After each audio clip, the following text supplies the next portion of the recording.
Okay, well, clearly she doesn't care, but I certainly do. I figured this was worth a vlog because I just got home today, and this is going to be my video unpacking my new GoPro Hero 7 Black. So I went online with GoPro.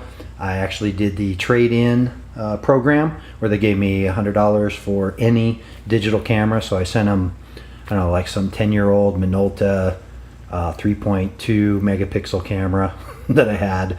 Actually, I found it in the drawer in my office because I had thought I had donated it or thrown it away a long time ago. So it's certainly something I couldn't sell for $100, so that's a great trade-in. And then I went a little crazy, so I got obviously the Hero 7 Black. I also got free 32 gig card. That's just standard when you buy a camera from GoPro. And then I also got the little shorty stand because I've got another little tripod that I use for vlogging, but I just figured why not. And I know there's some cheaper ones out there, but they had a pretty good price online too for the dual battery charger.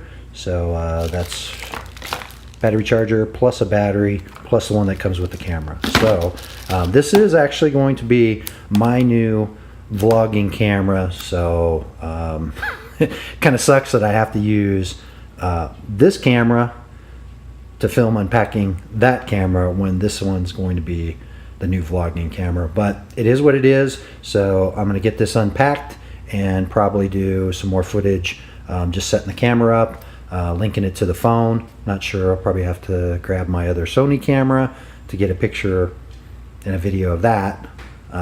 Yeah, anyway, and then we're going to do some test footage. Well, I didn't really want to pull the seal on the bottom, but there's really no other way, especially one-handed, to get this out of here. So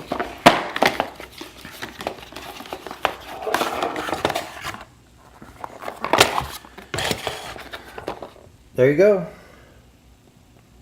Hero 7 Black. And I have to admit what everybody else has said, it's definitely black too instead of the gray material. But I have an original Hero and a Hero 3, and then I ended up with a Sony Action Cam and also another Sony Cyber something or other, and I've been using that quite a bit, as well as just my Pixel phone, which is what I've been filming a lot of stuff with because I always have it on me. But I'm going to start carrying this around quite a bit more, probably get a couple more batteries and you know, definitely some memory cards, but we'll see how this thing performs. So where we left off, I said I was probably going to have to use my Sony CyberShot to record whatever I do on my Pixel phone, which is typically my vlogging camera because I always have it with me, to record whatever's going on with my new Hero 7. So you know, out of the box, I really haven't had any issues with the camera. So far. I also have not had a chance to do that much with it. Did some hyperlapse and a couple of photos and things like that. So, you know, I've been impressed so far. The quality is pretty good.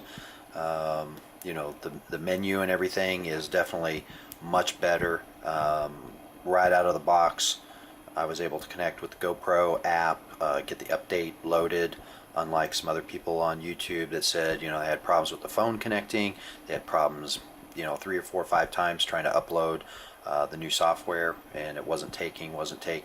I've had 0 issues. The only thing that I did notice that I had a problem with is the actual GoPro app trying to communicate with the camera. So I had the camera mounted on the back of my of the cheddar wedge, and the phone would not link to the camera to control it, turn it on, turn it off. So I have the remote left over from my old GoPro Hero 3 and my LCD backing. So I'm gonna play around with this a little bit, because when the camera's definitely not near you, you need to be able to turn it on and turn it off. And I also turned on the voice activation to try to like yell out the window, GoPro start recording, and was getting nothing as well. So I actually had to stop, get out, press the button. So now, being that I am from the GoPro 3 like era, I'm not as used to using the menus here on the phone. I do like the app that it does still sync and work with my Hero 3, although I haven't really played around with any of that so far. And and the Hero 7.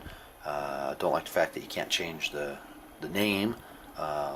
It just comes up with like the serial number of the device. But if you go into the device, at least you have all of the menu items and options for all of the settings right on the actual app on your phone. So that's pretty cool. Again, I come from the regular Hero and Hero 3 days, so I wasn't using the phone app at all, and it wasn't until I got the Hero 3 that I got the remote. So I have not played with this, so I still have to sync it up and see how it works. I mean, the biggest thing again is if I'm inside a vehicle and I want to turn the camera on, and the phone isn't working, I'll need to have something to do that. But I won't get into too many of the features and the menus and everything else, because Mix Bergman and a bunch of other people online, B&H Photo, they've kind of gone through all of the settings and everything on the camera itself. But for the app and general setup and stuff like that, it is kind of nice. Again, I have not had that option before in the past, so that part of it's kind of cool.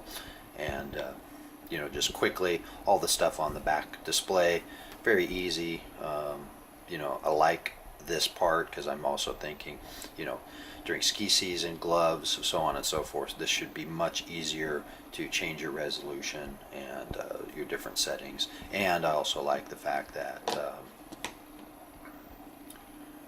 you can easily still just press the button on the side to get into your different modes. So that's not something that they got rid of. And of course, you can also just swipe left or right, to change that as well. Other than that, I'm going to leave this video kind of as it is, and just post up other ones as I try it out. I'm going to go through different things, some night vision, low light recording, definitely some hyperlapse through Red Rock Canyon, with this guy, and just see in general. I did do a couple things with the car show and a meetup, and a little bit of time-lapse stuff with the Nash, and I was very impressed. And I'll tell you, for vlogging, the quality with the ProTune is So that is exactly why I dislike using this camera, because even when it was new, for some reason, 1080, 60 frames, I get like 17 minutes tops, even with brand new batteries. So, at the same time though, 16.2 megapixel, 5-time optical zoom on this Carl Zeiss lens. I mean, I could shoot pictures all day long, and it's fantastic. Battery lasts forever. So, go figure. But anyway, I think it's kind of a blessing in disguise, because actually now you have kind of all the cameras, all the audio, you can kind of compare them side by side. So the first part of the video was my Pixel phone with, its built-in mic facing away from me. So I did have to bump the audio by like 15 dB just to kind of level it out. The middle part, where I'm showing the GoPro app and the new GoPro 7, that was all filmed with this. And again, audio facing away from me, so I mean, you can definitely tell the difference. This thing has much better audio. And then now, like where the video left off, I was just about ready to talk about vlogging and using this as my vlogging camera.